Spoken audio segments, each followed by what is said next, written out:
اللہ کے نام سے شروع جو بڑا مہربان اور نہایت رحم کرنے والا ہے۔ ہمارے اس سائڈ پر آپ ایک مولوی صاحب کو دیکھ رہے ہوں گے، ان کا نام ہے مفتی فضل ہمدرد۔ اکثر آپ نے ان کو دیکھا ہوگا کہ ان کے اپنے فرقے کے اہل سنت کے لوگ ان کو جو ہے کہتے ہیں کہ یہ شیعوں کی حمایت کرتے ہیں، شیعوں کو پرموٹ کرتے ہیں، اور بخاری شریف میں سے اپنی سنی کتب میں سے جو شیعوں کی کام کی باتیں ہیں وہ اپنی ویڈیو میں پیش کرتے ہیں۔ تو آپ کو میں یہ بات بتاتا چلوں کہ بھائی ویوز کا چکر ہے، اگر یہ ایسا نہ کریں تو شاید ان کے چینل پر ویوز کم آئے ابھی، کیونکہ ان کو دو قسم کی آڈینس دیکھ رہی ہے، شیعہ بھی دیکھ رہے ہیں اور سنی بھی دیکھ رہے ہیں۔ اگر یہ مکمل طور پر سنیوں کی جو ہے حمایت میں ویڈیو بناتے ہیں تو پھر شیعہ آڈینس نہیں دیکھے گی۔ اسی طریقے سے مرزا انجینئر کا بھی یہی کام ہے، لیکن جب ان سے ان کا عقیدہ پوچھا جائے کہ بھائی آپ شیعوں کو سپورٹ تو بہت کرتے ہیں، شیعوں کے عقیدے تو میں یہ ہے کہ وہ پہلا خلیفہ امام علی بن ابی طالب علیہ السلام کو مانتے ہیں، تو کیا آپ بھی مانتے ہیں؟ کہتے نہیں۔ پھر وہ کہتے ہیں کہ شیعہ جو ہے باغ فتح کے معاملے میں سیدہ زہرا سلام اللہ علیہا کو حق پر مانتے ہیں، آپ بھی مانتے ہیں؟ ان جیسے لوگ اور مرزا انجینئر جیسے لوگ کہتے کہ نہیں، ہم سیدہ سلام اللہ علیہا کو حق پہ نہیں مانتے، امام علی ابن ابی طالب علیہ السلام کو بھی حق پر نہیں مانتے۔ یہ وہ حقائق ہیں، یہ وہ کڑوی باتیں ہیں جو میں آپ کو بتا رہا ہوں۔ اگر یہ مکمل طور پر اپنا عقیدہ بیان کریں، اگر یہ غیرت کا، آخرت کی خوف کا مظاہرہ کریں تو باخدا یہ شیعہ ہو جائے، کیونکہ میں نے اپنی زندگی میں کافی سارے ایسے لوگوں کو دیکھا ہے جنہوں نے غور و فکر کیا۔ مولانا اسماعیل دیوبندی جیسے لوگ، پھر ایکس دیوبندی قاری سخاوت حسین دیوبندی، وہ شیعہ ہوئے، اور کئی ایسے علماء میں آپ کو بتا سکتا ہوں جن پر ہم ویڈیو بھی بنا چکے ہیں، وہ شیعہ ہو چکے ہیں۔ اور ابھی ویڈیو کے لاسٹ میں آپ کو میں دکھاؤں گا کہ ایک اہل سنت کا علماء شیعہ ہو چکا، کیونکہ یہ لوگ منافق نہیں ہیں دراصل، جو کام کی بات۔ اچھا، مفتی ہمدرد کے بارے میں بات ہو رہی تھی، تو جب ہمارے شیعہ ایک بھائی نے، شہباز ان کا نام ہے میرا غالباً، انہوں نے جب پوچھا تو پھر امام علی علیہ السلام کی مظلومیت کے بارے میں کہ امام علی علیہ السلام کا خلافت کا حق چھینا گیا، باغ فتح چھینا گیا، تو یہ کیا کہتا ہے مفتی ہمدرد؟ علی کے اوپر جبر ہو سکتا ہے، الحمد باللہ، میں یہ سمجھ ہی نہیں سکتا ہوں کہ رسول مصلحت کو دیکھتے ہوئے وہ ایک کام نہیں کر رہے۔ سبحان اللہ، میں کہتا ہوں امیر المومنین رسول اللہ کی سنت کو بیان ہی لے کے چلے۔ بالکل دیکھا آپ نے، وہ کہتا جی میں تو یہ مان ہی نہیں سکتا۔ تو یار یہ پھر جب ایک شیعہ بندہ آپ کے پاس آتا ہے، آپ کا عقیدہ پوچھتا ہے، تو پھر وہاں سے آپ انکاری کر دیتے ہو کہ بھائی اپنے فرقے والوں کو بھی تو منہ دکھانا ہے، ٹھیک ہے؟ یا تو پھر ادھر ہو جاؤ یا ادھر ہو جاؤ، ٹھیک ہے؟ اچھا، یہ بات میں کیوں کر رہا ہوں؟ یہ بات میں آپ کو ویڈیو کے اینڈ میں بتاؤں گا کہ یہ ادھر ہو جاؤ یا ادھر ہو جاؤ۔ ایک اسی کی اور بھی کلپ دیکھتے ہیں مفتی ہمدرد صاحب کی۔ ہم شیعوں کا عقیدہ یہ ہے کہ ایک لمحے کے لیے بھی بیعت نہیں کی، یہ ہم شیعوں کا عقیدہ ہے، ٹھیک ہے؟ ہم رافضیوں کا، شیعوں کا یہ عقیدہ ہے کہ ایک لمحے کے لیے بیعت نہیں کی۔ آپ کی اس روایت کے مطابق بھی آپ کا موقف مضبوط نہیں ہوتا، حضرت ابو بکر کی خلافت کو مشروعیت آپ کہہ لیں یا امیر المومنین کی رضایت قطعا نہیں ملتی، یہ ہمارا موقف ہے اور بخاری کی اس روایت سے ثابت ہے، اسی پہ ہم اختتام کرتے ہیں انشاءاللہ مصعب۔ نہیں، بخاری کی اس روایت سے کہاں ثابت ہوتا ہے کہ امام علی نے بیعت نہیں کی اور ان کا موقف؟ نہیں، میں نے کہا کہ بیعت رضامندی کے ساتھ، ٹھیک، بیعت رضامندی جو آپ نے کہا اس پہ میں بخاری کی اس روایت سے جو ہم نے سوال یہاں پر ریز کیا تھا اس کا جواب آپ کے نزدیک آپ نے کانے کنندے دے دیا ہے، ہمارے نزدیک کانے کنندے نہیں دیا، باقی ناظرین خود بتائیں گے۔ میں ان کو وہ لوگ سمجھوں گا کہ جو بیچ کا راستہ نکالتے ہیں، نہ ادھر ہوتے ہیں نہ ادھر ہوتے ہیں۔ تو پھر مجھے یہ مولوی آپ دیکھیں اس کی پکچر دیکھیں تو پھر یہ ایک طرف ہے، یہ ناس بھی ہے، یہ شیعوں کی مخالفت کرتا ہے، اہل بیت کے بارے میں جھوٹ بولتا ہے۔ پھر تو ایسے لوگ صحیح ہے نا جو کھل کے دشمنی تو کر رہے ہیں، جن کو شیعوں کو پتہ ہے کہ ہاں یار یہ ہمارا مخالف ہے، ٹھیک ہے؟ شیعہ اس کو سنتے ہی نہیں، ٹھیک ہے؟ ابھی مفتی ہمدرد جیسے لوگ، مرزا انجینئر جیسے لوگ، وہ چلاکی سے کام لیتے ہیں، ٹھیک ہے؟ اور میں اپنے بارے میں بات کروں تو جو ہے میں ان کی منافقت کو اسی لیے ایکسپوز کر رہا ہوں، اس لیے آپ کو بتا رہا ہوں کہ دیکھیں جی، دین کا جو راستہ ہے، عقیدے کا جو راستہ ہے، اس دنیا میں ہم آئے ہیں، جو قبر میں جانے کا راستہ ہے وہ ون وے ہے، ٹھیک ہے، ایک ہی راستہ ہے جانے کا۔ ہم جب مریں گے تو پھر ہم اللہ سے کہیں گے یا اللہ، ہم دنیا میں وہ عمل نہیں کر پائے، وہ عقیدہ ان ہستیوں کو، ان پر عقیدہ نہیں لا پائے جو جنت کے سردار ہیں۔ ہم جنت کے سرداروں کو بھی مانتے رہے اور ان کے جو دشمن ہیں ہم ان کو بھی مانتے رہے، تو یا اللہ ہمیں دنیا میں دوبارہ بھیج دے۔ ہم دنیا میں جا کر اہل بیت کی شان، اہل بیت کی مظلومیت، اہل بیت کی حمایت، اہل بیت کی اطاعت کر کے آتے ہیں، تو لہٰذا یا اللہ ہمیں بخش دے۔ تو آپ سوچیں، آپ قرآن میں ہے نا کہ ایسے لوگ کہیں گے یا اللہ ہمیں بخش دے، ہمیں دنیا میں دوبارہ بھیج دے۔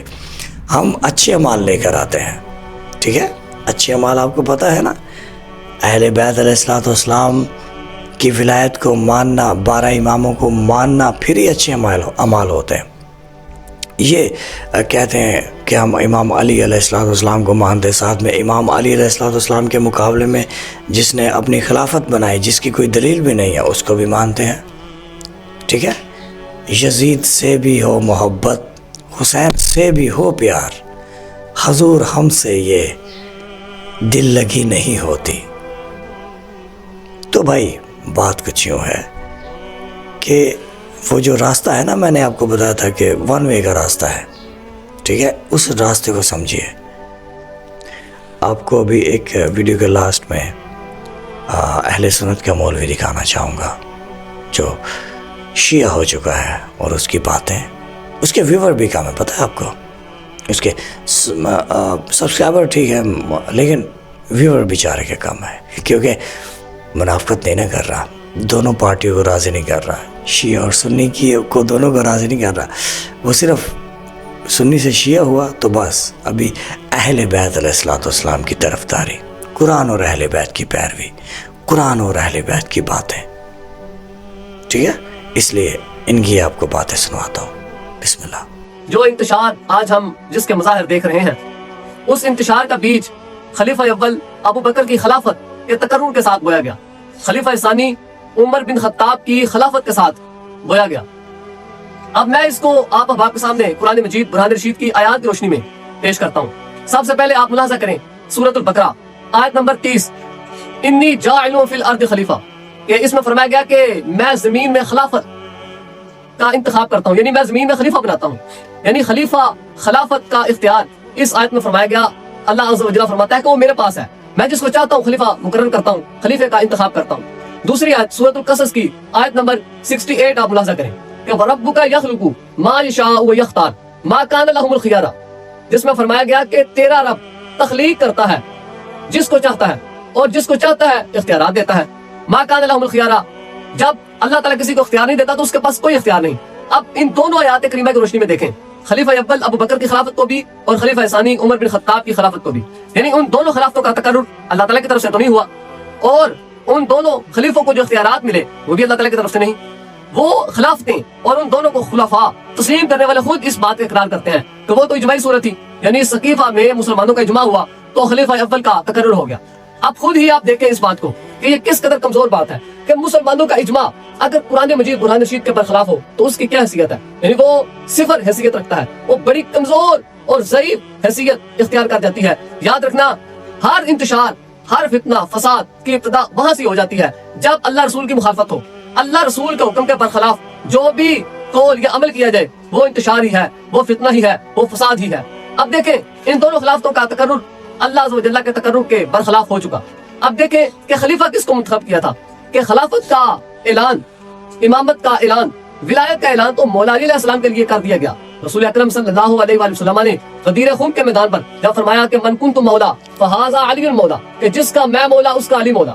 اب ان لفظوں کے ساتھ مولا علی علیہ السلام کی ولایت اور امامت کا اعلان اور اقرار ہو گیا۔ اب چاہیے تو یہ تھا کہ امت اس کو منوان تسلیم کرتی، نہ کہ انکار کرتی، اور نہ ہی لفظ مولا کے معنی میں کچھ انتشار پیدا کرتی۔ اب اس کے بعد آپ دیکھیں رسول اکرم صلی اللہ علیہ وسلم نے حدیث منزلت کے الفاظ میں واضح طور پر مولا علیہ السلام کی وصایت کا اعلان کر دیا کہ انت منی بمنزلتی ہارون من موسیٰ، کہ ہارون کو جو موسیٰ علیہ السلام کے ساتھ جو تعلق اور نسبت حاصل ہے، علی تیری نسبت میرے ساتھ وہی ہے۔ یعنی جہاں سے بھی حدیث منزلت ہو، حدیث ولایت ہو، ان دونوں حدیثوں اور روایتوں کے الفاظ کے ذریعے سے ہمارے محبوب صلی اللہ علیہ وسلم نے مولا علی علیہ السلام کی ولایت اور جانشینی کا اعلان کر دیا۔ اب جو رسول اکرم صلی اللہ علیہ وسلم کے اعلان کو نہ مانے، اس کا حکم قرآن میں کیا ہے؟ قرآن کہتا ہے سورۃ الاحزاب آیت نمبر 36 میں وَلَا مُؤْمِنٌ وَلَا مُؤْمِنَةٍ إِذَا قَضَى اللَّهُ وَرَسُولُهُ أَن يَكُونَ أَمْرًا أَن يَكُونَ لَهُمُ الْخِيَرَةُ مِنْ أَمْرِهِمْ، کہ کسی مومن، کسی مومنہ عورت کی یہ شان نہیں کہ جب اللہ اور اللہ کا رسول کسی معاملے میں فیصلہ کر دیں تو پھر ان کے پاس کوئی اختیار نہیں رہتا کہ وہ اس حکم کو جھٹلائیں، یعنی وہ اس حکم کی تکذیب کریں۔ اور آگے فرمایا گیا وَمَن يَعْصِ اللَّهَ وَرَسُولَهُ فَقَدْ ضَلَّ ضَلَالًا مُبِينًا، جو اللہ رسول کی مخالفت کرے، نافرمانی کرے، وہ کھلی گمراہی میں ہے۔ اب بات تو واضح سی ہے، جب مولا علی علیہ السلام کی ولایت، خلافت، وصایت، جانشینی کا اعلان ہو گیا، اب اس کی مخالفت کرنا، مخالفت اس انداز میں ہو، چاہے مولا علی علیہ السلام کی خلافت کا، ولایت کا انکار کر کے ہو، یا مخالفت اس انداز میں ہو کہ انکار کے ساتھ ساتھ خود خلافت کے منصب پر فائز ہو جانا، یا اپنی خلافت کا، اپنا خلیفہ ہونے کا دعویٰ کر دینا، اعلان کر دینا، دونوں صورتوں میں یہ معصیت رسول اور معصیت خداوندی ہے۔ اور جو بھی اللہ رسول کی نافرمانی کرتا ہے، اس کا حکم قرآن مجید میں واضح سی ہے کہ فقط ضل ضلالا مبینا، وہ کھلی گمراہی میں ہے۔ یعنی یہ خلیفہ اول کی خلافت ہو، خلیفہ ثانی کی خلافت ہو، اس پر جو باطل و گمراہی کا حکم ہے، یہ ہم نے اپنی جیب سے یا خود ساختہ طور پر نہیں لگا دیا، یہ تو قرآن مجید برہان رشید کی سورت جو سورت القصص ہے، اس کے آیت نمبر 36 ہے، اس میں واضح ترین الفاظ ہیں ضلالا مبینہ۔ اب جب ہم نے یہ آیات مقدسہ پیش کر دیں، اب اگر کوئی مسلمان قرآنی آیات کے برخلاف کوئی نظریہ اپنائے تو اس کی اپنی مرضی ہے، لیکن ہم نے اپنے طور پر اپنی کوشش اور جد و جہد کی حد تک ہم نے قرآن آیات کی روشنی میں یہ بات ثابت کر دی ہے کہ ہدایت کیا ہے اور دلالت اور گمراہی کیا ہے۔ دعا ہے رب الجلال ہم سب کو قرآن و اہل بیت کی تعلیمات پر عمل کرنے اور معرفت کی توفیق عطا فرمائے۔ اللہ آمین، اللہ آمین۔ دیکھیں جی، بات یہ ہے کہ جیسے یہ ہمارے بھائی کی ویورشپ کم ہے، ان کو لوگ کم دیکھتے ہیں، ایسے ہی اللہ قرآن میں کہتا ہے جنوں کی اور انسانوں کی اکثریت دوزخ میں جائے گی۔ تو بس ویورشپ جو لوگ جو ہیں وہ دیکھتے ہیں۔ ایک اور میں آپ کو بات بتاؤں، یہ جو شیطان ہے نا، ابلیس، یہ ہر ایک انسان کے ساتھ ساتھ ہے۔ کوئی بھی انسان اگر دین میں سیدھے راستے کی طرف آنا چاہے تو وہ اس کو نہیں آنے دینا چاہتا۔ اور سیدھا راستہ کیا ہے؟ صراط مستقیم کون ہے پتہ نا آپ کو؟ جب حضرت ابو بکر نے پوچھا حضور اکرم صلی اللہ علیہ وآلہ وسلم سے، یا رسول اللہ صلی اللہ علیہ وآلہ وسلم بتائیے صراط مستقیم کیا ہے، کون ہے؟ آپ سرکار نے 3 مرتبہ ابو بکر کو کہا کہ بیٹھ جاؤ، آپ سرکار نے نہیں بتایا۔ جب حضرت امام علی ابن ابی طالب علیہ السلام مسجد میں آ رہے تھے تو حضور اکرم صلی اللہ علیہ وآلہ وسلم نے تمام صحابیوں کے سامنے ابو بکر سے بولا، اے ابو بکر آپ پوچھو کیا سوال تھا تمہارا؟ کہنے لگے یا رسول اللہ صراط مستقیم۔ حضور فرماتے ہیں یہ جو آ رہا ہے علی، یہی صراط مستقیم ہے۔ اور آج علی کا راستہ یعنی کہ صراط مستقیم کا سیدھا راستہ، اور اس راستے کے مخالف شیطان ہے۔ ابھی علی میزان ہے۔ امام علی ابن ابی طالب علیہ السلام کی مخالفت کس نے کی؟ بتائیں تاریخ کیا کہتی ہے؟ مولا علی علیہ السلام کے مقابلے میں کون جو ہے وہ کہتا ہے کہ میں پہلا خلیفہ ہوں؟ کس نے صدیق اکبر کا ٹائٹل، حضرت علی کا ٹائٹل کس نے چھینا؟ آپ کو بخوبی پتہ ہے۔ کون جنگ جمل میں حضرت امام علی ابن ابی طالب علیہ السلام کے خلاف آیا؟ کون مولا علی علیہ السلام سے جنگ صفین لڑا؟ کون قرآن کو نیزے پر جو ہے جس کی فوج لے کر آئی وہ کون ہے؟ ٹھیک ہے۔ اور امام علی ابن ابی طالب علیہ السلام کی مخالفت میں حضرت امام حسن کی مخالفت کی جاتی ہے۔ امام علی ابن ابی طالب علیہ السلام کی مخالفت میں کربلا میں امام حسین کو شہید کیا جاتا ہے کہ یہ علی کا بیٹا ہے۔ بی بی زینب سلام اللہ علیہ کی چادر اس لیے چھینی جاتی ہے کہ یہ علی کی بیٹی ہے۔ ٹھیک ہے۔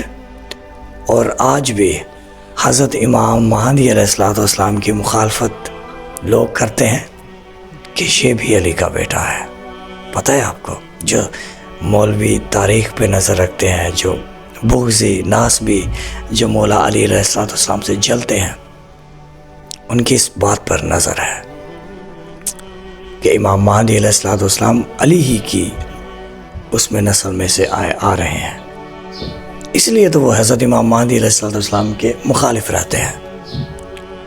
ٹھیک ہے، تو آپ سوچیں، آپ کا کام ہے اپنی آخرت کے بارے میں سوچنا. اور میں نے ایک بات کہی تھی کہ اس دنیا کا جو راستہ ہے، عقیدے کا راستہ، وہ ون وے ہے.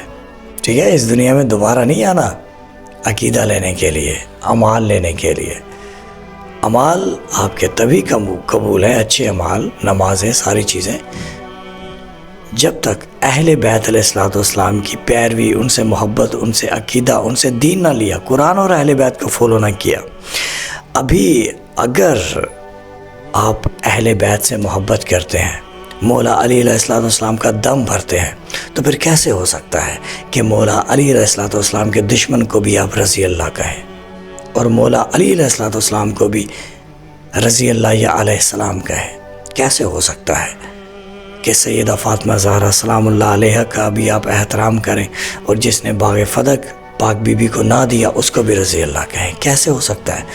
امام حسن علیہ السلام سے جو جنگ کرے آپ اس کو بھی رضی اللہ کہیں اور امام حسن کو بھی رضی اللہ کہیں؟ کیسے ہو سکتا ہے کہ آپ یزید کو بھی رضی اللہ کہیں اور امام حسین کو بھی رضی اللہ کہیں؟ اگر آپ کی ایسی محبت ہے اہل بیت کے ساتھ تو یہ بالکل جھوٹی محبت ہے. اہل بیت کے ساتھ محبت ہے تو اہل بیت کے دشمنوں سے آپ کی دشمنی، اہل بیت کے ماننے والوں سے آپ کی دوستی، یہ محبت کا ایک چھوٹا سا معیار ہے. درود و سلام ہو محمد و آل محمد پر. اللہم صلی علی محمد و آل محمد وعجل فرج آل محمد.